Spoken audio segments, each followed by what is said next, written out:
What Cupid? Oh, deep. Woo! Okay. All right. So, as she said, I'm Zoe. Thank you so much, Ms. Patience, for that introduction. And I'm just going to jump right into it. I'm, like she said, from a little country town, and I don't know any other way but to be bold. So I'm just going to jump into it. So, how many of you have children? That's almost everyone in here. Would you take a well-known poison and feed it to your child? You would not do that, right? So there's a scripture that I base this message on. There's actually two, and one says that we are born into sin and shaped into iniquity, shaped by iniquity.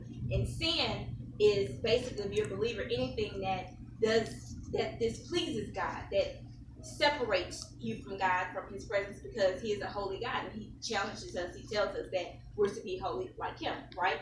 Iniquity is moral behavior that's immoral behavior, rather, right? So if you're born into sin and shaped in iniquity, your product is going to be basically a sin nature.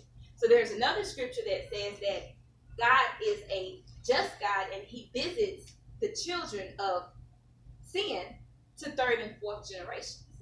So if you knew that that lie that you told or that thing that you stole was going to, your grandchild was going to pay for that, would that kind of make you think differently about that? So I'm a product of statutory rape. My mom was 13, my father was 19.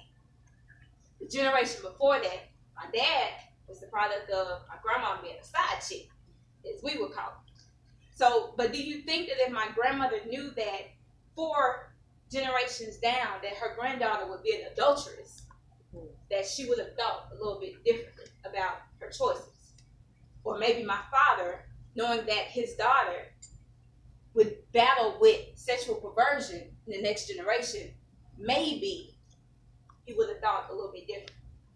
So my story goes a little like this. I'm about to be 33 next week, and you're looking at me, and I know, because I made sure I was going to be cute today. Yes. But, you're looking at a young lady who lost her virginity at 13, who had her very first intimacy experience with her cousin. So that's incest.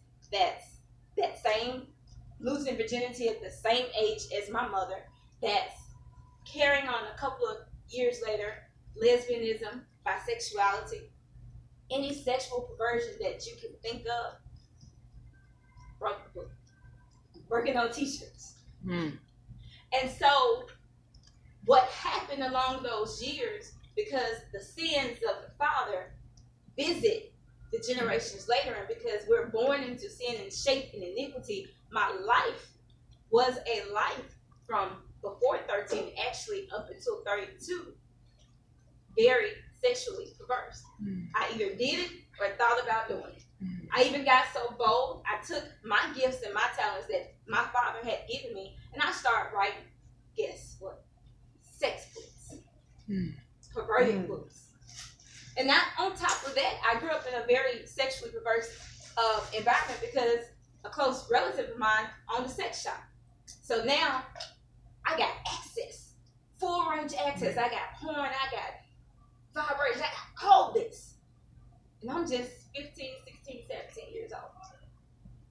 Then I'm meeting and I'm attaching with guys whose sins of their father are probably covering them, because you know what we tell our men, oh, just go sow your royal oats. You know, oh, it's just settle down when you're about 30.